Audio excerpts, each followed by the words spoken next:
Сәлеметсіз бе оқырман.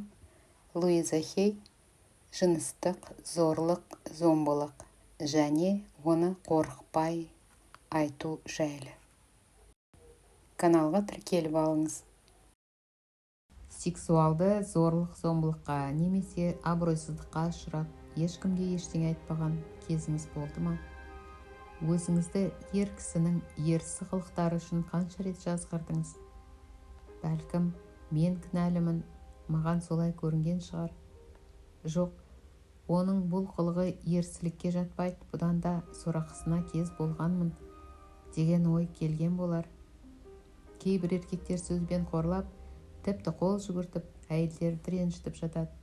Алайда олардың мұндай құқығы жоқ болса да, өздерінің әрекетін дұрыс көреді. Көбіміз осындай қорлыққа қарамастан үндемей қоя саламыз. Ашық айтуды үйреніп, өзіңізді қорғайтын уақыт келді. Егер мұны біз жасамасақ, мұндай сұмдықты ешқашан тоқтата алмаймыз. Қазір іске кіріспесек, бұл келеңсіздік жалғаса бермек. Жуырда үйімде өте жағымсыз оқиға орын алды. Менімен бірге 4 жыл бойы ағылшындық отбасы тұрып келген еді. Оларды үйіме және үй жануарларына күтім жасау үшін жалдаған болатынмын. Бастапқыда бәрі жақсы болатын. Олар өз жұмысын жақсы атқаратын тамаша жандар еді. Алайда уақыт өткен сайын күйеуінің теріс қылықтарын байқай бастадым. Болмашы нәрсе ғой деп бастапқыда мән бермедім. Бірақ бұл үлкен қателік болыпты. Күйеуі әбден жалқауланып, жұмыстың көп бөлігін әйеліне арта салды. Менің жұмыс беруші екенімді есінен шығарып, өзін үйдің егесі сияқты ұстай бастады. Онымен қоймай, менімен дәл бір досым секілді сөйлесетін. Осының бәрі жиналып келіп, орынсыз мінез құлыққа айналды. Қазір түсінгенім, жұмысшыларыммен қарым-қатынастағы шекараны дер кезінде айқындап алуым керек екен. Енді мен оған бірдеңе айтуға қорқатын болдым. Тіпті қызметшімнің көңіл күйін бұзбайын деп, үндемей аяғымның ұшымен жүруге тура келді. Менің 70 жылдық мерейтой кешім тамаша өтті, алайда кейінірек белгілі болғандай, сол кеште бір келеңсіз жағдай орын алыпты. Әлгі қызметшім құрбыларыма тиісіп, оларды құшақтамақ болған көрінеді. Кейбір құрбыларымнан сұрастырып көрсем, қызметшімнің мұндай әрекеті 1 жылдан бері жалғасып келе жатыр екен. Бірақ олардың ешқайсысы маған ол туралы айтпаған. Міне осындай келеңсіз жағдайдың беті ашылғаннан кейін, жан-жақтан түрлі ақпарат келіп жатты. Бұл ер адам әйел қызметкерлерімнің де кейбірінің мазасын алыпты. Тіпті бірде қалада жоқ болғанымды пайдаланып, жеке хатшымды тарпа бас салған көрінеді. Мен қорқа бастадым. Сұмдық белгілі тұлға Луиза Хейдің құрбылары мен қызметшілері осындай қиындықтарға төзіп келгені қалай? Алайда олар неліктен маған ештеңе айтпаған? Себебі әр түрлі еді. Айтуға қорыққан, кейбірі ұялған. Өзімнің де ер адаммен қарым-қатынастағы қорлықтарға талай төзіп келгенім есіме түсіп кетті. Мен де сол жағдайдан барынша тез құтылып, бәрінің аяқталғанын қалаған едім. Алайда сол мәселелердің қайсысын жұртпен бөлістім. Көмекшімнің тек басқа қыз-келіншектерге тиіскенімен қоймай, өзінің келіншегін де ұрып соққанын білдім. Әйел денесінде көгерген жерлер көп екен. Ол маған көрсетпей жасырып жүрген екен. Біз кейде еркектерге ар-намысымыз бен абыройымызды қорлауға және жазасыз қалуға жол беріп жатамыз. Алайда біз қорыққан сайын олар одан әрі басына бермек. Жоғарыдағы әңгімелерді естігенімде жүрегім ауырды. Шамасы, бұл үлкен бір мәселенің бір шеті ғана еді. Туған күн кешінде болған жандардың бәрінен де сол көмекшімнің теріс қылықтары үшін кешірім сұраймын. Тіпті менімен құпиясымен бөлісетін ең жақын құрбыларымның бірі де ештеңені ашып айтпады. Ал ол өз қадір-қасиетін жоғары бағалайтын, оқыған-тоқығаны көп білімді жан еді. Алайда қорлау мәселесі туралы сөз қозғалған кезде ол дау шығармай, үнсіз қалғанды жөн көрген. Не жағдай болса да, үйде біраз уақыт тыныштық болмаған соң, бұл мәселені шешпеске болмады, себебі көмекшім тым шектен шықты. Сондықтан мені қолдайтын топ жасақтадым. Себебі жалғыз өзім көмекшіме қарсы тұра алмас едім. Құрбыларымның айтқандарын елемесем, бар шындықты жоққа шығарып, өзінің кінәсіздігін дәлелдеп баққан керемет қызметшімнің әртістігіне сеніп қалар едім. Алайда оған сенбейтінімді түсінген кезде, ол жексұрын әрі жиіркенішті шынайы келбетін көрсетті. Мен де қарап қалмай құрбыларымның қолдауын сезіп, телефонды алдым да полицияны шақырудың қиын болмайтынын ашық айттым. Сосын әйелі екеуінің үйді таңертеңгісін босатуын талап еттім. Осылай деп тұрғанымда алақаным терлеп сөйлей алмай қалдым.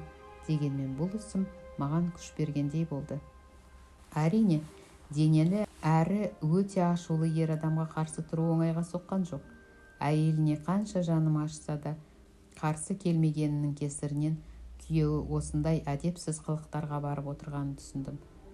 Күйеуіне жақсы әйел болып қалу үшін оның жалғыз шешімі жолдасының барлық әдепсіз қылықтарына көз жұма қарап, оның көз салған қыз келіншектерін кінәлау ғана еді.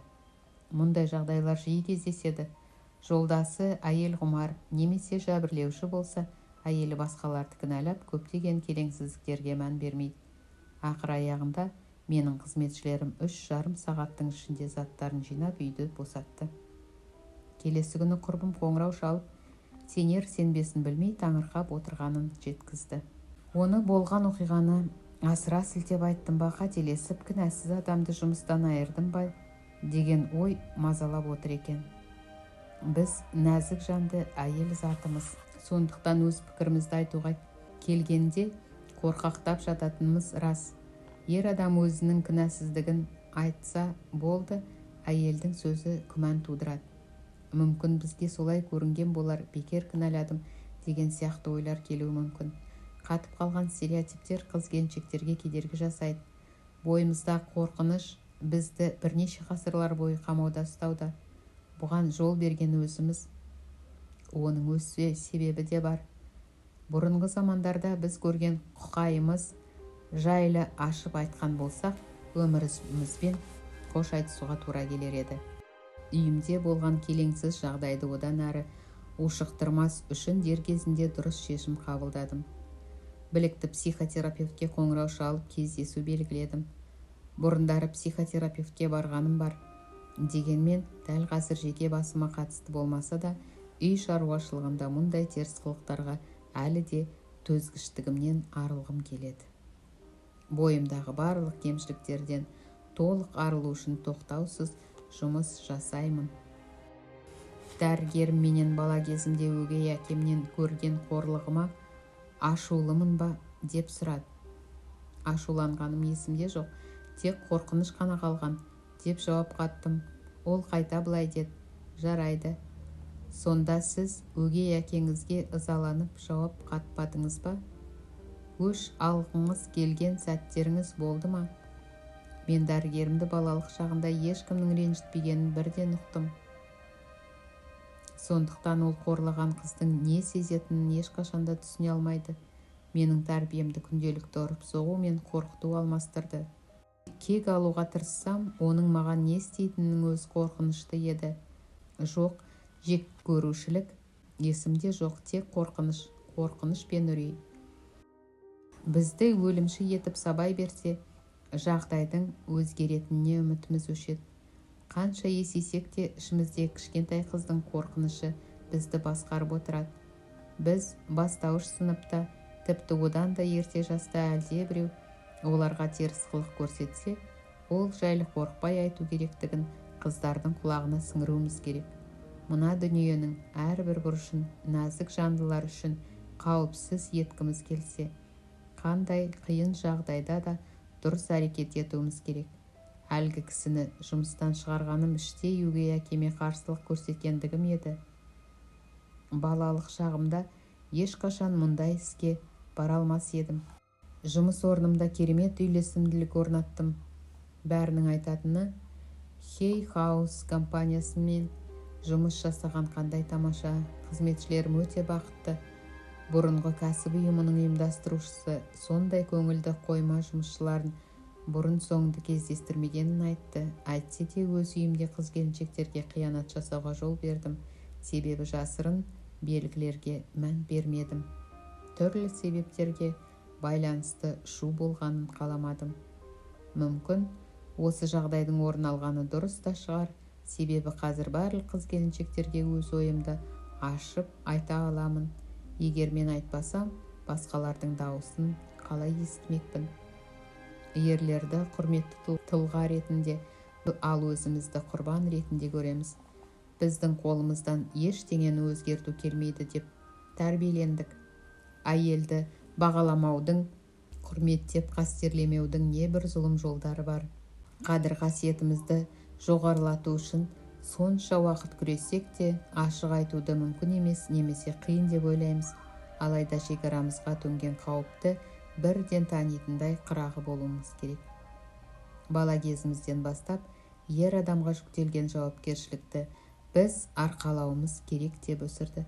Алдымен әкеміз, кейінірек жігітіміз, бастығымыз, күйеуіміз деп кете беретін бітпейтін тізімдегілерге қамқор болып, өзімізді ұмыту керек болды. Осыны сонша жыл атқарып келгендіктен бұл бізге қалыпты жағдай сияқты көрінеді. Бірақ мәселелер дер кезінде айтуға дағдылануымыз керек. Адамдар не дейді деп ұялу және зорлық-зомбылықтан туындаған қорқыныш үнсіз қалуымызға мәжбүрлейтін анық. Қаншама ел қан майдан жағдайында тіршілік етіп жатыр. Қаншама бала осындай ортада тәрбиеленуде. Қыз-келіншектер мұның бәрін қалай тоқтата алады? Үнсіз қалудан бас тартқан кезде. Біз енді мұндай қорлыққа жол бермеуіміз керек. Жоқ деп айтуды үйренсек, оны кейінірек әдетке айналдыра аламыз. Қиянат көрсету мәселесінде шешеміз. Үнсіздік тек нәзік жандыларға ғана зиянын тигізіп қоймай, бүкіл бір қоғамға да кесірін тигізбек. Қыз-келіншектердің еркіндігі қозғалысының пайда болғанына да біраз жыл болды. Бірақ тіл тигізу, жыныстық зорлық-зомбылық әлі де көптеп кездеседі. Көптеген кеңселер мен жұмыс орындарында бұл жағдай қалыпты құбылыс. Қыз-келіншектер осының бәріне төзіп келеді. Алайда басқалардың бізді қорлауына жол бермейтін уақыт келді. Шындықты айтайық, құпияларымызбен бөлісейік. Барлығы ашық айтылса, тәртіп өзгермек. Егер ерлер жауапкершіліктен қашып құтыла алмайтынын білсе, теріс қылықтарын тыяр еді. Ер азаматтармен жасырын келісімге де келмеңіз. Бұлай жасаған жағдайда біз өзіміздің де бүкіл әйел затының да намысын, қадір-қасиетін түсіреміз. Қазіргі таңда біз қорықпай бар мәселені ашып айтсақ, кез келген қорлау түріне тойтарыс бере аламыз. Жариялылық тек бізге емес, сонымен қатар басқаларға шындықты айтуларына жол ашады. Барша қыз-келіншек ер адамдардың қорлығына төзбей, олар дер кезінде тоқтатуға тиіс. Қорлық пен жыныстық зорлық, зомбылық әйелдердің ең әлсіз тұстары. Жәбірленуші күйінен арылып, барлық қиындықты іскер адамдарша салмақты түрде шешуді үйренуіміз керек. Кез келген еркекке айғай салып, ашуланып шыға келетін, өз-өзін ұстай алмайтын әйел сияқты болудың қажеті жоқ. Біз махаббат пен жанашырлықты күтетін нәзік жандармыз. Әйтсе де қажет кезінде темірдей мықты болуымыз керек. Жоқ деген жауап айта алатындай дәрежеге жету үшін өз қадір-қасиетімізді одан әрі арттыра түсуіміз керек. Теріс қылықтар білдірмей келіп, түрлі зұлым жолдармен өмірімізге араласпауы үшін көзімізді ашып, түйсігімізді ояту керек. Ер адамның мінез құлқын, сізді алаңдататын ұсақ-түйектерді мұқият бақылаңыз. Оған әдепсіз әрекеттерге жол бермейтініңізді бірден ашып айтыңыз. Қажет болса, біреуден көмек сұраңыз. Қалай дегенмен жағдайды бақылауда ұстаңыз. Ер адамдар өзінің жазасыз қалатынын сезінген сайын, одан сайын еркінсіп кетуі мүмкін. Кез келген бассыздықтың күрделі проблемаға айналып кетуіне жол бермеу керек. Қорлаудың алғашқы белгілері қандай? Кей еркектер өздерінің теріс қылықтарын мойындамайтынына дайын бол. Олар ұзақ уақыт бойы осылай қорғанып келді. Мені кім деп ойлайсың? Мен ешқашан олай жасамас едім. Мен өмірімде олай жасамағанмын деуі әбден мүмкін. Кейбір жылдам әрекет ететін, сондай жасаған ісін мойындамауға әбден жаттыққан маманы болып алған десе де болады. Осындай еркектердің кешірімін қабылдасақ, олармен біргеміз дегенді аңғартады. Бұдан кейін проблеманы шешу қиынға айналуы мүмкін. Сол себепті құпиямызды ашатын, көптен бері айтпай жүрген проблемаларды көтеретін кез келді. Аяғымыздың ұшымен жүріп, кінәлілерді ақтап алуға, оларға қамқорлық жасауға дағдыланғанбыз. Әйелдердің өзін-өзі бағалауды және құрметтеуді үйренетін уақыты келді. Сіз өзіңізді және құқығыңызды қорғай білуіңіз керек. Дабыл бойынша жылдам әрекет етуге қалай дайын болсақ, жыныстық зорлық, зомбылық сигналдарына солай дереу жауап беруге тиіспіз. Барлық әйел өзін-өзі бағалауды, өзін-өзі құрметтеуді дамыту керек және өзін жақсы көруді үйренгені дұрыс. Онсыз біз ешқашан басқалардың құрметі мен сүйіспеншілігіне жете алмаймыз. Айналамыздағы адамдарды бізге қандай қарым-қатынаста болу керектігін үйретуіміз керек. Бізді қадірлемей жатса, жоқ деп айтуға дайын болған жөн. Ер азаматтарға, егер менің айналамда жүргілерің келсе, мені құрметтеуге міндеттісіңдер деп айтуымыз қажет. Жылшырай таныту, жақындасуға шақырту еместігін түсінгендер дұрыс. Әйел құмар еркектердің әдемі сөздеріне ақыл есіңді жоғалтпау керек. Ақылдырақ болайық. Әйел құмарлар қыз келіншектердің түбіне жетпей қоймайды, олардың қадірін түсіреді. Кейбір қаншалықты бай, көрікті жігіт болса да, әйелдерді сатып кетіп жатады. Қыздар кейде мына жігіт сондай сүйкімді деп жатады. Алайда осындай мақтау айтуға теріс мінез құлық көрсетуді олар ақтамайды. Біз ер адамдардың соңынан бұрылып сүйсінеміз, ал олардың кейбірі мұны түсінбей әйелдерді қорлап жатады. Сондықтан да ер адамдардың бойындағы жағымды қасиеттерін ғана құрметтеп, олардың арсыздықтары мен азғындықтарына жол бермеуіміз керек. Ерлердің әйел адамға деген өшпенділігі анасына деген қарым-қатынасынан бастау алуы мүмкін. Өз анасын жақсы көрмейтін еркекпен ешқашан қарым-қатынас жасамаңыз. Тұрмысқа да шықпаңыз. Себебі келешекте анасынан ала алмаған ашуын сізден алуы мүмкін. Егер ол психотерапевтке көрінсе, әйел адаммен қарым-қатынасы дұрыс бағытқа түсуі мүмкін. Ал егер дәрігерге көрінбесе, әйелдерді өмір бойы жек көріп өту ғажап емес. Қыздар үнсіз қалып өздерін бәрі дұрыс деп сендірген сайын қорлауға да жол береді. Еркек үйде әйелімен, отбасында анасымен осындай қарым-қатынас жасайтын болады. Дженнифер Коборнның «Билігіңізді кері қайтарыңыз, қызметкер әйелдің сексуалды зорлыққа жауабы» немесе Мира Киршенбаумның «Ажырасуға қимайсыз, ажыраспасқа амал жоқ. Қарым-қатынасты жалғастыруға немесе тоқтатуға шешім қабылдауға көмектесетін нұсқаулықтарын міндетті түрде оқыңыз. Мен әйел затын қорғау жолында бұдан да артық істерге дайынмын. Өзімізді құрметтеуге үйрететін аффирмациялар. Мен өте қадірлі жанмын. Маған бәрі құрметпен қарайды. Менің билігім өз қолымда. Басқа аруларды қолдаймын. Өзімді қорғау үшін ештеңені жасырмай айтамын. Жеке шекарамды жұрт құрметтейді. Қажет болса, мәселемді елдің назарына ұсынамын. Мені қолдайтын адамдар бар. Толыққанды қалыптасқан тұлғамын. Мәселемді ашық айтсам, қауіпсіздікте боламын. Өзімді жоғары бағалаймын. Үлгі көрсете отырып, басқа елдерге көмектесемін. Менің күшті энергетикалық қалқаным бар. Өмірімдегі ер адамдар маған құрметпен қарайды. Күшімді кері қайтарамын. Мен өзімді жақсы көремін және құрметтеймін.